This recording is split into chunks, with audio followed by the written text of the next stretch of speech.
everyone, welcome to Chemism.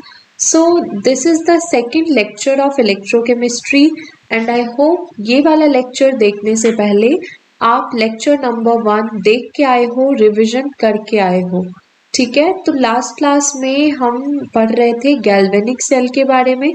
काफी सारी चीजें हमने कवर कर ली थी, इंट्रोडक्शन पार्ट हमने पूरा कर लिया था और गैल्वेनिक सेल का वर्किंग भी हमने देख लिया था। तो अब करेंगे उसके आगे। देखो गैल्वेनिक सेल मैं फिर से आपको ड्रॉ करके दिखाती हूँ, जस्ट अ मिनट। ओके, तो गैल्वेनिक सेल कुछ ऐसा था। इसमें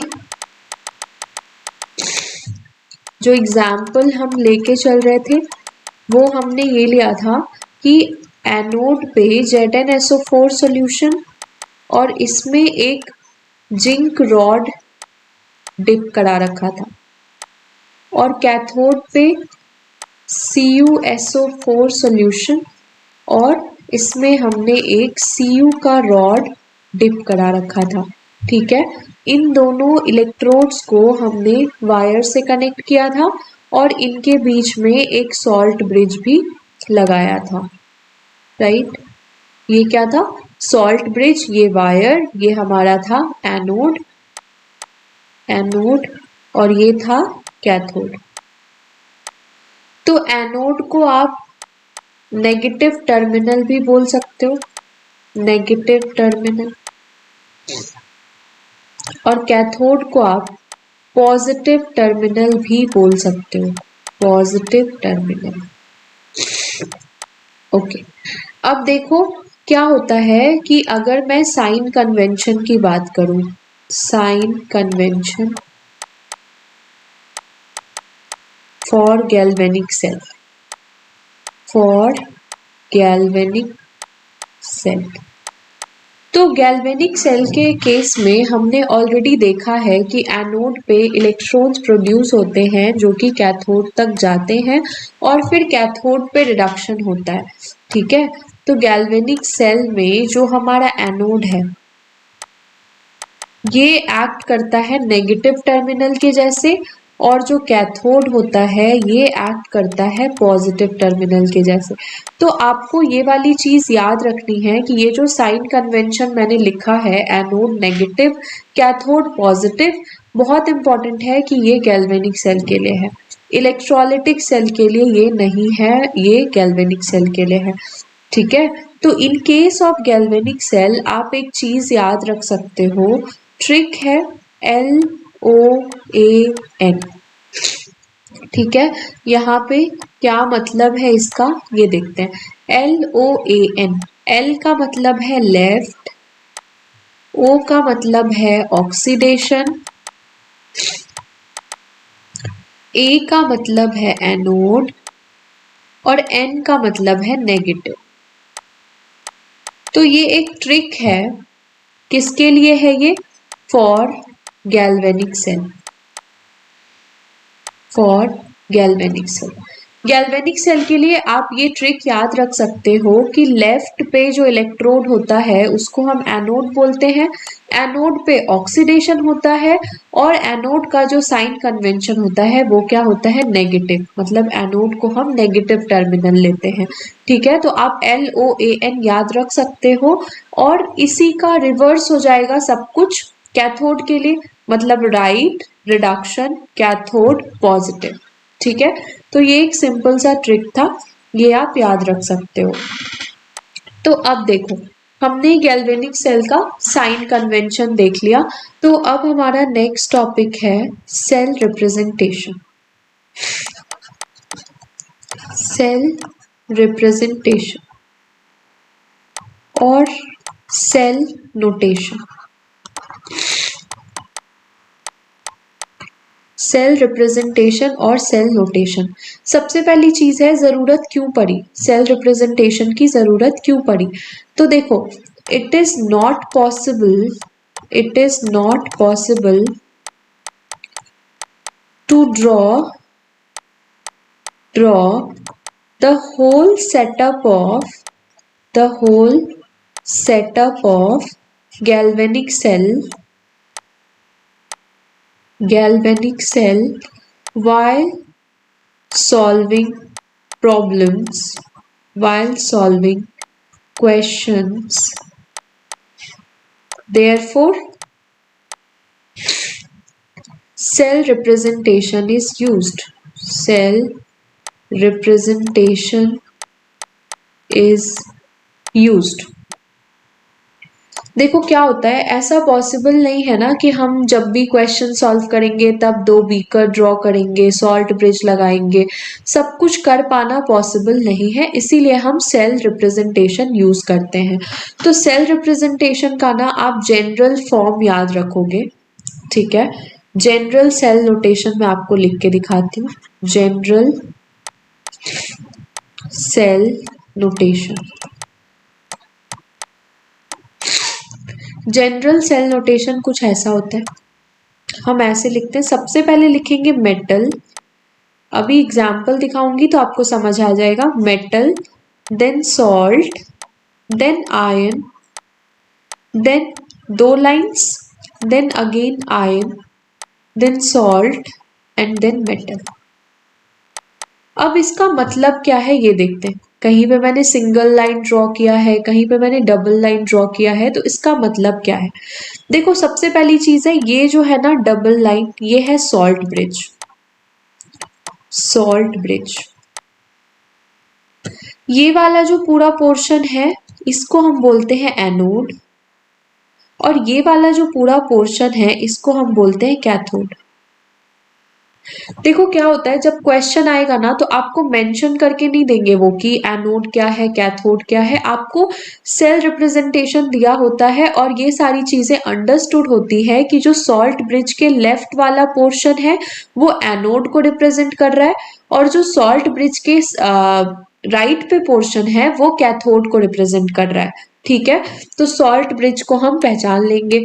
अब देखो बात ये होती है, ये जो लाइन है, ये लाइन हम क्यों देते हैं, ये लाइन बेसिकली फेज को सेपरेट करता है, फेज को सेपरेट करता है। ये अभी आपके लेवल की चीज नहीं है, बट आप इतना समझ लो कि मेटल सॉलिड होता है और सॉल्ट एक्वस होता है, तो इन दोनों के बीच में हम लाइंस लगाते हैं। ये बेसिकली दो फेज को, मतलब solid liquid or like two phases, right. तो दो फेज को सेपरेट करने के लिए हम ये सिंगल लाइन लगाते हैं, और ये जो डबल लाइन है ये दिखाता है आपका सॉल्ट ब्रिज को, ठीक है। तो ना मैं आपको एक एग्जांपल दिखाती हूँ, इससे आपको सिग्निफिकेंस समझ आएगा कि सेल रिप्रेजेंटेशन पता होने का सिग्निफिकेंस क्या है। सपोज मैंने कुछ आपको ऐसे लिख के दिया A/A+, this is not basically slash, ये यही वाली सिंगल लाइन है जो मैंने यहाँ पे दी है, ठीक है। और दूसरा मैंने आपको बोला A+A, और मैं आपको बोल रही हूँ कि इनका आप रिएक्शन लिख के दो, रिएक्शन एज इन कि कहाँ पे ऑक्सीडेशन रिडक्शन जो होता है, जैसे आपको पता है कि A और A+ में एक इलेक्ट्रॉन का डिफरेंस है, ठीक है। तो अब दो पॉसिबिलिटी है, या तो मैं ऐसे लिख दूं कि A गिव्स A++ इलेक्ट्रॉन, या तो मैं ऐसे लिख दूं A++ इलेक्ट्रॉन गिव्स A, ठीक है। ये दोनों पॉसिबिलिटीज हैं। तो अब किस केस में कौन सा सही है ये कैसे पता लगाएंगे कि देखो इसमें भी A और A+ इन्वॉल्व है, इसमें भी A+ और A इन्वॉल्व है, तो कौन सा सही है कैसे पता लगाएंगे। This is basically oxidation and this is reduction. तो देखो यहाँ पे क्या है, A is what, neutral form है, मतलब मेटल, मैं इसको बोल दूं, इस मेटल को आप न्यूट्रल भी मान सकते हो, न्यूट्रल फॉर्म, न्यूट्रल फॉर्म। क्योंकि अगर मैं लिखूं Zn एंड Zn2+, तो ये मेटल है विच इज न्यूट्रल, और ये आयन है। तो देखो मेटल, बीच में सिंगल लाइन है, देन आयन, और इसमें क्या है, ion then single line then metal. तो metal ion, metal on the left, ion on the right, किसका केस है ये, एनोड पे ऐसा है, एनोड पे मेटल लेफ्ट पे है और फिर आयन है। और अगर कैथोड की बात करूं तो आयन है लेफ्ट पे और मेटल राइट पे है, मतलब ये वाला जो रिप्रेजेंटेशन है ये एनोड को सेटिस्फाई कर रहा है, और ये वाला जो रिप्रेजेंटेशन है ये कैथोड को सेटिस्फाई कर रहा है, राइट। तो देखो अब हमें पता है एनोड पे क्या होता है ऑक्सीडेशन, कैथोड पे क्या होता है रिडक्शन। अगर ये वाला रिप्रेजेंटेशन एनोड को सेटिस्फाई कर रहा है तो अगर मैं इसके कॉरस्पॉन्डिंग रिएक्शन लिखूंगी तो वो ये वाला करेक्ट होगा, और अगर ये वाला कैथोड को सेटिस्फाई कर रहा है तो इसके कॉरस्पॉन्डिंग अगर मैं रिएक्शन लिखूंगी तो ये वाला करेक्ट होगा, राइट। तो देखो सिर्फ लिखने के तरीके से, सिर्फ मैंने इसको लेफ्ट राइट पे इंटरचेंज किया है, उससे भी आपके रिएक्शन पे फर्क पड़ जाता है, ठीक है। तो ये सारी चीजें आपको ध्यान में रखनी है, ठीक है। इसको आप एक तरीके से और इंटरप्रेट कर सकते हो कि ए लाइन A प्लस, मतलब A is getting converted to A plus, A is getting converted to A plus कैसे कन्वर्ट होगा, अगर वो इलेक्ट्रॉन लूज कर दे, और अगर इलेक्ट्रॉन लूज करेगा तो मतलब आपको ऑक्सीडेशन की रिएक्शन लिखनी है। मैंने सपोज पहले A प्लस लिखा फिर A लिखा, तो इसको आप ऐसे इंटरप्रेट कर सकते हो कि A plus is getting converted to A, और ये कैसे कन्वर्ट होगा, अगर ये एक इलेक्ट्रॉन एक्सेप्ट कर ले, और अगर एक इलेक्ट्रॉन एक्सेप्ट करेगा मतलब रिडक्शन, ठीक है। ये तो ठीक है, ट्रिक लगा के आप ऐसे भी समझ सकते हो, बट जो करेक्ट वे है वो ये है, सेल रिप्रेजेंटेशन से आता है बेसिकली, ठीक है। ओके, अब देखो कुछ एग्जाम्पल, ठीक है। जो हम एग्जाम्पल लेके चल रहे थे अभी तक गैल्वेनिक सेल का, क्या एग्जाम्पल लिया था हमने, ओके क्या देख रहे थे हम, Zn solid plus plus CuSO4 aqueous, ZnSO4 aqueous plus Cu solid, यही लेके चल रहे थे ना हम अभी तक, यही देखा। इसके लिए फिर मैंने आपको ये भी बताया था, सेपरेट रिएक्शंस भी लिख के दिखाया था एनोड पे और कैथोड पे। एनोड पे हमने क्या लिखा था कि Zn सॉलिड था, Zn2 plus aqueous plus 2 electron में जा रहा था, ये ऑक्सीडेशन हो रहा था इसका। और वैसे ही कैथोड पे क्या बताया था, कैथोड पे था कि Cu2 plus aqueous 2 electrons accept करके Cu सॉलिड में कन्वर्ट हो रहा था, और ये हो रहा था रिडक्शन, राइट। अब देखो, अब अगर मैं बोलूं आप इसके लिए सेल रिप्रेजेंटेशन लिखो, सेल रिप्रेजेंटेशन क्या लिखोगे आप, एनोड को लेफ्ट पहले आप बनाओगे सॉल्ट ब्रिज, बना दिया। अब सॉल्ट ब्रिज के लेफ्ट में कौन सा पोर्शन लिखना है, एनोड का। सॉल्ट ब्रिज के यहाँ पे मैंने ये भी मेंशन कर दिया कि इधर हमें एनोड लिखना है, सॉल्ट ब्रिज के राइट पे हमें कैथोड लिखना है, सही है। ओके अब देखो एनोड पे कौन कौन से स्पीसीज इन्वॉल्व है, Zn सॉलिड इन्वॉल्व है, Zn2 प्लस एक्वस इन्वॉल्व है। अब अगर मैं जनरल सेल रिप्रेजेंटेशन की बात करूं, मैंने आपको क्या बताया था, मेटल सॉल्ट देन आयन फिर सॉल्ट फिर मेटल, ठीक है। तो यहाँ पे हमें मेटल दिख रहा है और आयन दिख रहा है, सॉल्ट की बात नहीं है, इक्वेशन में तो सिर्फ मेटल और आयन दिख रहे हैं ना। तो चलो सबसे पहले क्या लिखेंगे, मेटल मैंने लिख दिया Zn, उसके बाद क्या लिखेंगे, आयन लिख दिया Zn2 प्लस। अब क्या था, सॉल्ट ब्रिज के बाद पहले आयन था फिर मेटल था, I am so sorry, salt bridge के बाद पहले आयन था फिर मेटल था, तो कौन सा आयन है कैथोड पे, Cu2 प्लस, तो यहाँ पे मैं लिखूंगी Cu2 प्लस, और फिर मेटल कौन सा है, Cu। तो ये आ जाएगा हमारा सेल रिप्रेजेंटेशन। तो देखो जो इतना बड़ा सा सेटअप हम ड्रॉ कर रहे थे अभी से पहले, जो इतना बड़ा सा सेटअप हम ड्रॉ कर रहे थे, सॉल्ट ब्रिज भी लगाया था हमने, इस बड़े से सेटअप को हमने इस इतने से सेल रिप्रेजेंटेशन से रिप्लेस कर दिया, ठीक है। तो सेल रिप्रेजेंटेशन का सिग्निफिकेंस आपको समझ आ गया कि हमें बार बार बीकर सॉल्ट ब्रिज इलेक्ट्रोड्स बनाने की कोई जरूरत नहीं है, ऐसे हम सेल रिप्रेजेंटेशन के थ्रू दिखा सकते हैं, ठीक है। ओके अब कोई और एग्जाम्पल?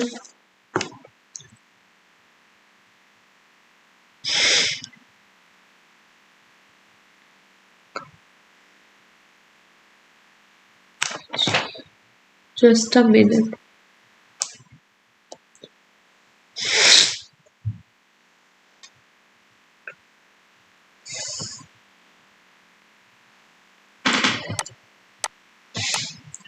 एक एग्जाम्पल लिखती हूं मैं। अभी आपको थोड़ा सा टफ लग सकता है क्योंकि हमने जस्ट स्टार्ट किया है, बट धीरे धीरे ना आप जब करने लग जाओगे तो बहुत इजी लगेगा। सपोज मैं आपको एक रिएक्शन लिख के दे रही हूँ। So sorry.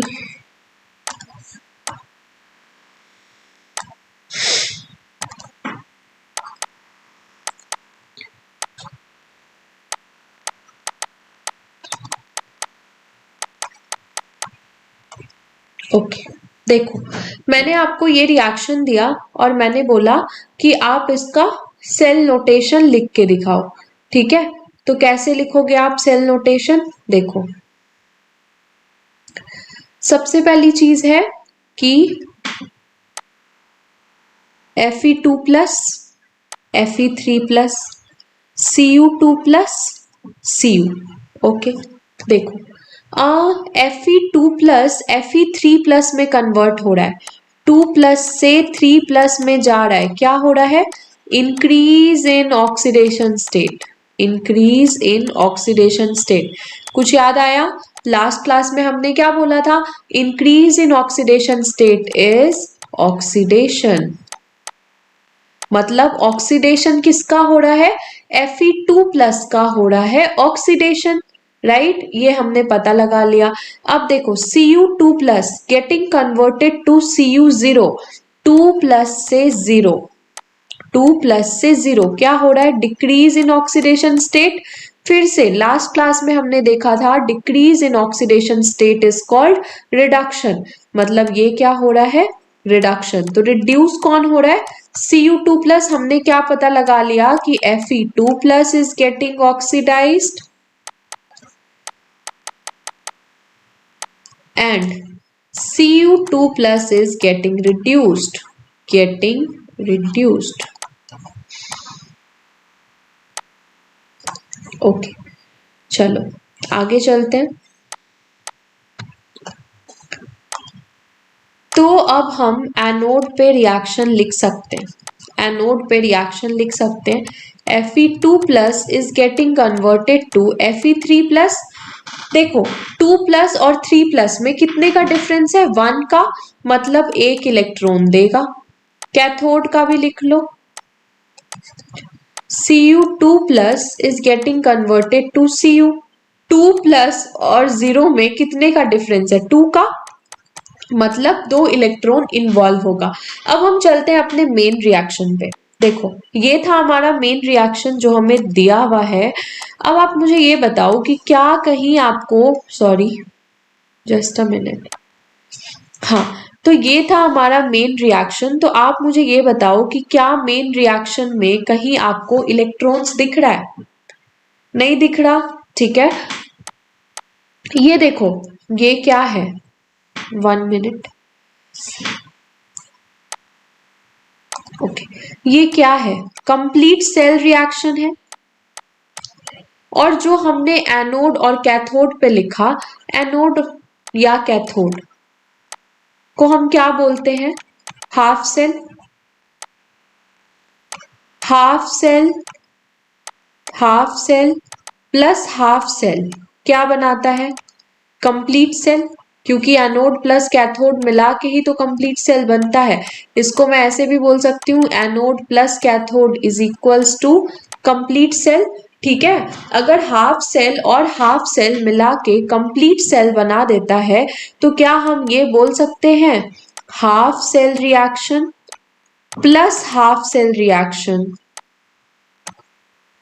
is equals to complete cell reaction। complete cell reaction। सभी अग्री कर रहे हैं इस बात को कि अगर हाफ सेल और हाफ सेल को मिला के कंप्लीट सेल बन जाता है तो हाफ सेल रिएक्शन और हाफ सेल रिएक्शन को मिला के कंप्लीट सेल रिएक्शन बन जाना चाहिए।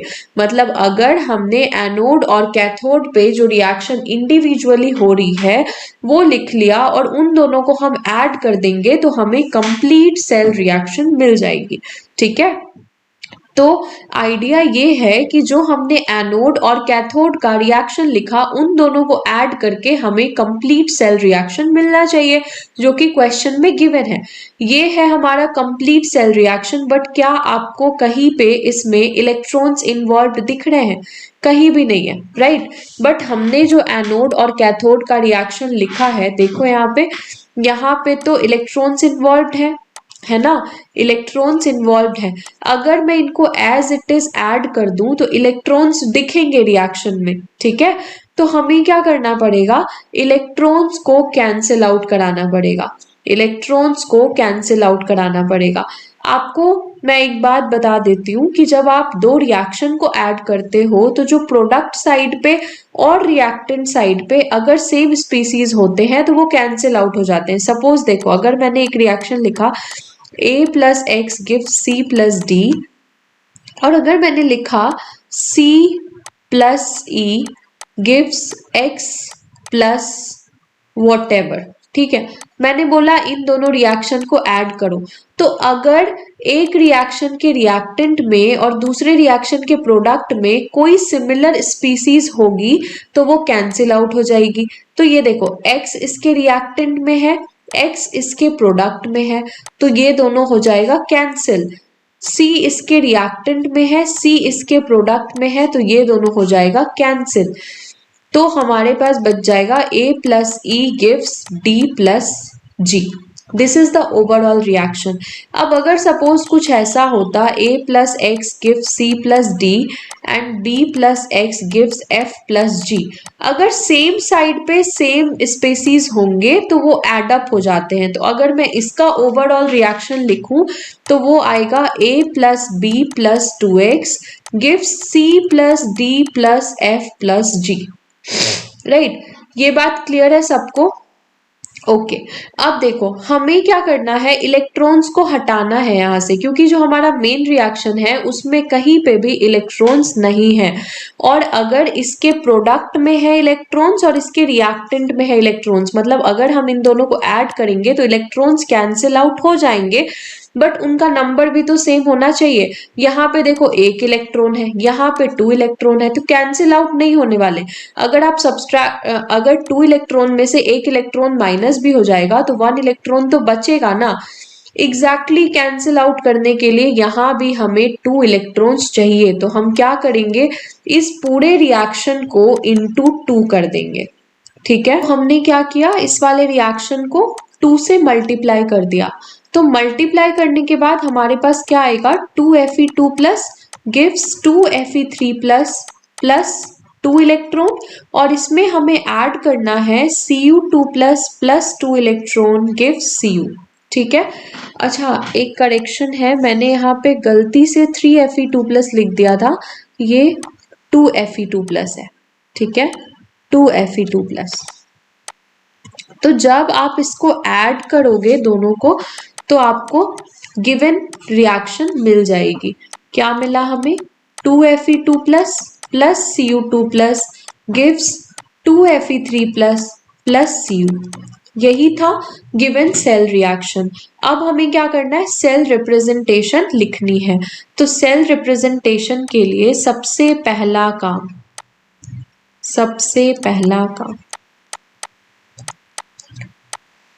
क्या करेंगे, हम सॉल्ट ब्रिज बना देंगे बीच में। इधर हमें पता है एनोड वाला पोर्शन आता है और इधर हमें पता है कैथोड वाला पोर्शन आता है। ऑलराइट, ओके, अब एनोड पे चलेंगे। एनोड पे क्या क्या स्पीसीज इन्वॉल्व है, एनोड पे Fe2 प्लस है जो कि Fe3 प्लस में कन्वर्ट हो रहा है। Both Fe2 plus and Fe3 plus are ions. ठीक है, दोनों ही आयंस है। क्या यहाँ पे कोई मेटल इन्वॉल्व है, मेटल इन्वॉल्व नहीं है। अब तो देखो, थोड़ा सा ना ऐसे सोचो कि हमारा जो गैल्वेनिक सेल होता था उसमें क्या होता था। गैल्वेनिक सेल में मैंने ये बताया था आपको कि ऐसे दो बीकर्स होते हैं, इनमें सॉल्यूशन होता है और इलेक्ट्रोड होता है, राइट।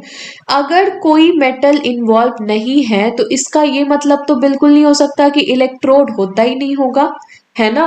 देखो, ऐसे केसेस में जब आपके रिएक्शन में कोई मेटल इन्वॉल्व ना आए वहां पे हम प्लैटिनम लेके चलते हैं।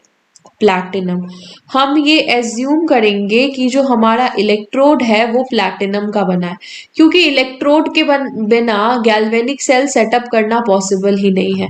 वायर आप कहाँ से कनेक्ट करोगे, रिएक्शन कहाँ पे होगी, ठीक है, पोटेंशियल डिफरेंस कहाँ से आएगा अगर इलेक्ट्रोड ही नहीं है तो। अगर कोई आयन इन्वॉल्व नहीं है, सॉरी, अगर कोई मेटल इन्वॉल्व नहीं है एनोड या कैथोड के रिएक्शन में, तो इसका सीधा सा मतलब होता है कि वहां पे जो इलेक्ट्रोड है वो प्लैटिनम का है। अब प्लैटिनम ही क्यों, इतने सारे मेटल्स होते हैं, प्लैटिनम ही क्यों? तो प्लैटिनम ही क्यों, ये वाला रीजन आपको बहुत अच्छे से समझ आएगा जब हम आगे इलेक्ट्रोकेमिकल सीरीज पढ़ेंगे। बट अभी के लिए आप ये समझ सकते हो कि platinum is a Nobel metal. Nobel metal, Nobel metal का मतलब होता है अनरिएक्टिव। अनरिएक्टिव, देखो हमारा जो मेन कंसर्न था इस सेल का कि Fe2+ कन्वर्ट हो जाए Fe3+ में। अगर हम इलेक्ट्रोड रिएक्टिव लगा देंगे तो इलेक्ट्रोड भी कहीं ना कहीं सेल रिएक्शन में इंटरफेयर करेगा। तो इन सच केसेस इलेक्ट्रोड हम ऐसा चूज करते हैं जो कि अनरिएक्टिव हो, इनर्ट हो, ठीक है। तो platinum is basically inert electrode, react नहीं करता, इंटरफेयर नहीं करता, बस ये सरफेस प्रोवाइड करता है, ठीक है। तो अब एनोड पे, एनोड के रिएक्शन पे कोई भी मेटल हमें नहीं दिखा, इसका मतलब एनोड पे जो इलेक्ट्रोड है वो हम प्लैटिनम का एज्यूम करेंगे। तो मेटल की जगह पे हम क्या लिखेंगे, प्लैटिनम। ओके, मेटल लिख दिया हमने, हमें सेल रिप्रेजेंटेशन अच्छे से याद है, metal ion salt bridge ion metal, यही था ना। और मैंने आपको क्या बोला था, ये जो सिंगल लाइन है ये बेसिकली फेज को सेपरेट करता है। फेज मतलब सॉलिड लिक्विड, ये अलग अलग फेजेस होते हैं, ठीक है। तो अब देखो एनोड पे एक तो Fe2+ इन्वॉल्व था, एक Fe3+ इन्वॉल्व था, दोनों ही एक्वस थे, दोनों ही एक्वस थे। Fe2+ कन्वर्ट हो रहा था Fe3+ में, तो हम क्या लिखेंगे, Fe2+ को पहले लिखेंगे। पहले क्यों लिखेंगे, मैंने आपको ये वाला लॉजिक बताया था ना कि अगर आप A+ और A लिख रहे हो, इसका मतलब A+ अगर पहले लिखा है इसका मतलब A+ is getting converted to A, और एक इलेक्ट्रॉन एक्सेप्ट करके बन रहा होगा, मतलब रिडक्शन हो रहा है। तो यहाँ पे हमें Fe2+ को Fe3+ में कराना है एनोड पे, इसीलिए हम Fe2+ को पहले लिखेंगे और Fe3+ को बाद में लिखेंगे। अब आप मुझे बताओ, क्या मुझे, ये भी एक्वस है, ये भी एक्वस है, क्या मैं इनके बीच में सिंगल लाइन दूं? सिंगल लाइन नहीं देंगे, क्योंकि Fe2+ भी एक्वस है, Fe3+ भी एक्वस है, दोनों सेम फेज में है। ऐसे केसेस में इनके बीच में हम कॉमा देते हैं, सिंगल लाइन नहीं देते। ऑल राइट, तो ये हमारा एनोड का रिप्रेजेंटेशन था। अब कैथोड की बात करते हैं। कैथोड पे क्या है, आयन में Cu2+ इन्वॉल्व है और मेटल में Cu इन्वॉल्व है। तो हम कैसे लिखेंगे, Cu2+ एक्वस, क्योंकि कैथोड में आयन होता है लेफ्ट पे, और single line Cu solid. Single line क्यों, क्योंकि सॉलिड और एक्वस है, यहाँ पे एक्वस एक्वस था तो सिंगल लाइन की जरूरत नहीं थी, कॉमा लगा दिया था। तो ये आ गया हमारा सेल रिप्रेजेंटेशन। ओके, ठीक है।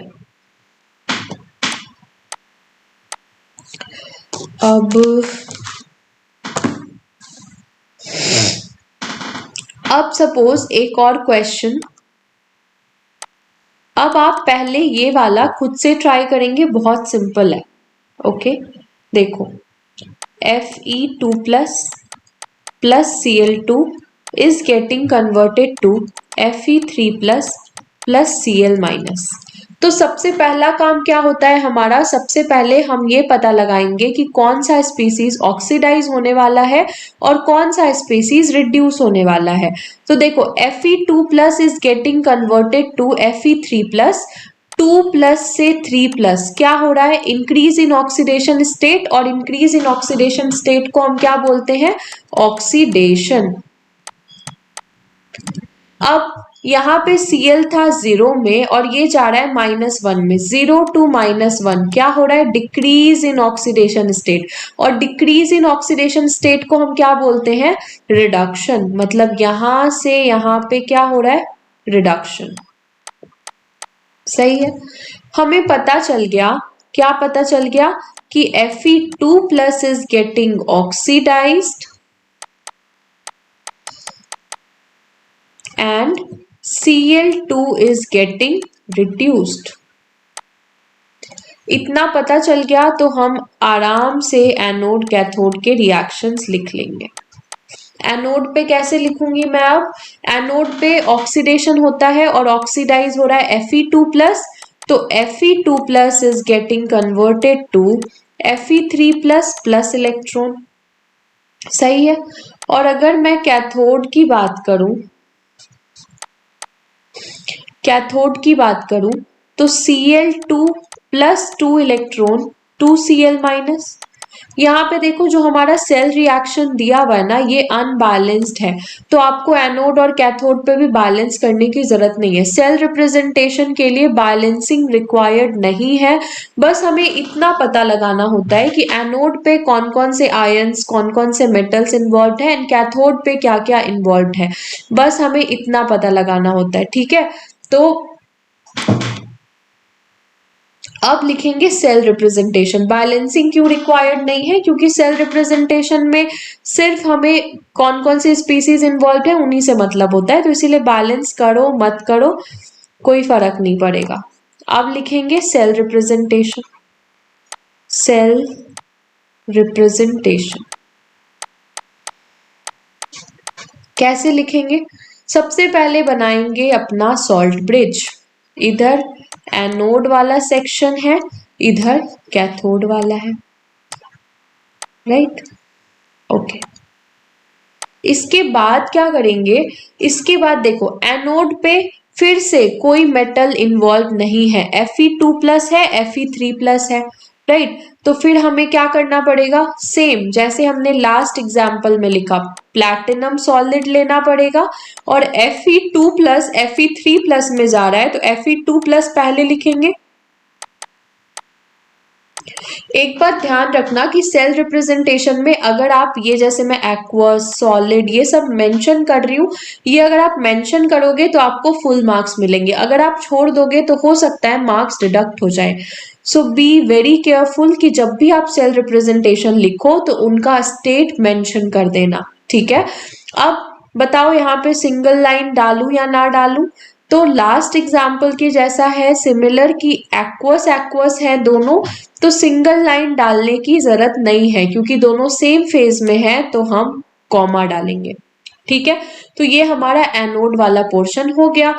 अब अगर मैं कैथोड की बात करूं तो कैथोड पे आयन लिखते हैं लेफ्ट में, तो कैथोड पे कौन सा आयन इन्वॉल्व है, Cl-, लिख दिया Cl-। ओके, अब यहाँ पे कोई आयन तो नहीं दिख रहा बट Cl2 दिख रहा है, राइट। Cl2 भी न्यूट्रल, मैंने आपको क्या बताया था कि जो मेटल है, मेटल आयन, आयन मेटल, ये था सेल अपना। मैंने बोला था इसको आप न्यूट्रल मान के चलो कि न्यूट्रल स्पीसीज, Cl2 भी क्या है, न्यूट्रल स्पीसीज। और हमें इलेक्ट्रोड तो चाहिए होगा ना, इस केस में भी इलेक्ट्रोड नहीं था, कोई भी मेटल इन्वॉल्व नहीं है रिएक्शन में, तो हमने माना कि प्लैटिनम इलेक्ट्रोड था। आप एक बात याद रखना कि जब भी गैस इन्वॉल्व हो, Cl2 क्या है, गैस है, जब भी गैस इन्वॉल्व हो उस केस में भी हम इनर्ट इलेक्ट्रोड लेते हैं, क्योंकि अगर मेटल इन्वॉल्व नहीं है तो इलेक्ट्रोड है किस चीज का, इलेक्ट्रोड तो होगा ना, तो उस केस में हमारे पास होता है इनर्ट इलेक्ट्रोड प्लैटिनम का, जो कि सरफेस प्रोवाइड करता है for reaction to take place. तो यहाँ पे हम डालेंगे कॉमा, लिखेंगे Cl2 गैस और फिर डालेंगे कॉमा, लिखेंगे प्लैटिनम सॉलिड। करेक्ट है। ये वाली बात आप हमेशा याद रखोगे कि जब कोई गैस इन्वॉल्व हो रिएक्शन में तो आपको क्या करना है, उस केस में भी इनर्ट इलेक्ट्रोड लेके चलना है, क्योंकि अगर मेटल नहीं है तो इलेक्ट्रोड तो होना ही है, इलेक्ट्रोड होना ही है तो वो प्लैटिनम का होगा।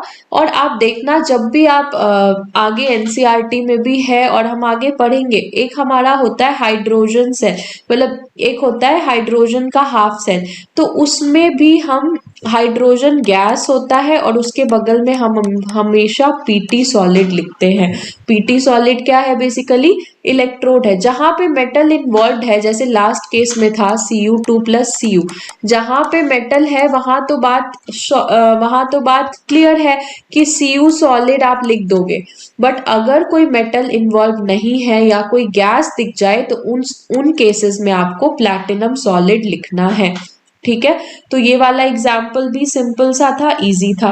तो अब एक और एग्जाम्पल लेती हूँ मैं, बट ये वाला भी आप पहले खुद से ट्राई करेंगे। बहुत सिंपल है और सिमिलर है जैसा अभी किया। Mg solid plus H plus gives Mg2 plus aqueous plus H2 gas. इसमें भी सबसे पहला काम हमें ये पता लगाना है कि ऑक्सीडाइज रिड्यूस कौन सा स्पीसीज होने वाला है। देखो Mg 0 में था और ये जा रहा है +2 में, 0 से +2 इंक्रीज हो रहा है, मतलब ऑक्सीडेशन। ये +1 से 0 में जा रहा है, रिड्यूस हो रहा है, +1 से 0 रिड्यूस हो रहा है, मतलब रिडक्शन। सही है। अब मैं लिखती हूं एनोड का। ऑक्सीडाइज कौन हो रहा है, Mg। ऑक्सीडाइज्ड कौन हो रहा है, Mg, और रिड्यूस H+। अब लिख सकते हैं Mg solid is getting converted to Mg2 plus aqueous plus 2 electron. और अगर मैं कैथोड की बात करूं तो कैथोड पे क्या हो रहा है, H plus electron gives half H2। Half H2 मैंने क्यों लिखा, चलो बैलेंस करके लिख देती हूँ 2 से, फिर ज्यादा क्लियर होगा आपको। 2H plus 2 electrons gives H2। Aqueous है ये और ये क्या है, गैस। तो देखो बैलेंसिंग से हमें कोई मतलब नहीं है, सेल रिप्रेजेंटेशन लिखना है बस, तो बैलेंस करो मत करो कोई फर्क नहीं पड़ेगा। अब लिखेंगे सेल रिप्रेजेंटेशन। सेल रिप्रेजेंटेशन के लिए सबसे पहले लगाएंगे सॉल्ट ब्रिज। इधर होगा हमारा एनोड और इधर होगा कैथोड। ठीक है, salt bridge, anode, cathode. Anode पे कौन कौन से स्पीसीज इन्वॉल्व है, Mg सॉलिड, यहाँ पे मेटल है, मतलब इनर्ट इलेक्ट्रोड लेने की जरूरत नहीं है, प्लैटिनम लेने की जरूरत नहीं है। Mg सॉलिड और Mg2 प्लस एक्वस क्या होता था, metal then ion then salt bridge then ion then metal, right. तो मेटल क्या है हमारा, Mg सॉलिड, फिर Mg2 प्लस एक्वस, आपको स्टेट मेंशन करना है। और कैथोड पे देखो H प्लस एक्वस इन्वॉल्व है और H2 गैस, ये आ गया आपका हाइड्रोजन इलेक्ट्रोड। मैं जिसकी बात कर रही थी लास्ट एग्जाम्पल में कि यहाँ पे भी कोई मेटल इन्वॉल्व नहीं है, न्यूट्रल स्पीसीज में एक गैस प्रेजेंट है, हाइड्रोजन गैस। तो यहाँ पे हमें इनर्ट इलेक्ट्रोड प्लैटिनम लेना पड़ेगा। तो यहाँ क्या लिखेंगे, H plus aqueous, single line H2 gas, single line platinum solid. Platinum लेना पड़ेगा क्योंकि गैस है और एनोड के केस में एक सॉलिड प्रेजेंट था Mg सॉलिड, तो इसीलिए इनर्ट इलेक्ट्रोड की कोई जरूरत नहीं थी। तो ये हो जाएगा हमारा सेल रिप्रेजेंटेशन इस केस में। तो अभी के लिए आज के वीडियो में बस इतना ही, इसके आगे का हम पढ़ेंगे नेक्स्ट वीडियो में। तब तक आप अच्छे से रिवाइज करो लेक्चर नंबर 1, लेक्चर नंबर 2। अब मिलेंगे नेक्स्ट क्लास में। Happy learning.